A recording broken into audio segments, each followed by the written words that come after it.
Recent research shows that 2:55 is the point in the workday where most people hit the afternoon lull. Motivation goes off the cliff and social media usage shoots up.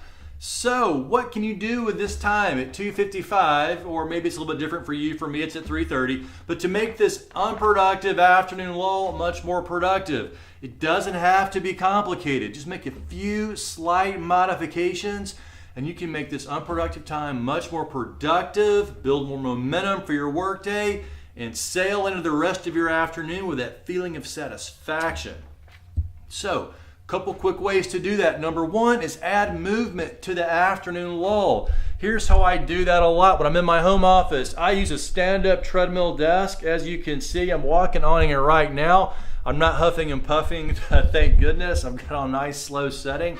But just add movement. You can walk outside, you could add a little bit more exercise, you could do push-ups, whatever it happens to be, but add some movement into your workday and notice how that actually helps lift your energy during the afternoon lull and therefore increase your productivity. Number two is to tweak the task that you're putting in the afternoon lull, 3:30, 2:55, or whatever that happens to be for you.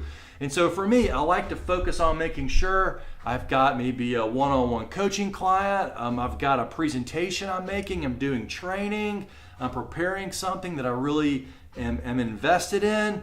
And what I don't put in there is lots of Excel analysis and taxes and things of that nature, because those aren't energizing activities for me. So think about that for yourself. And then number three, I think about who I'm with during that time. If I have a routine meeting scheduled for that afternoon lull, and it's full of problems and challenges and not very fun, I start to think about ways that maybe I can change that to a different part of my day and plug something else more positive and engaging into that slot. So just to quickly review, number one, determine what your own afternoon lull happens to hit. It could be the 2:55 time, or it could be 3:30 like it is for me.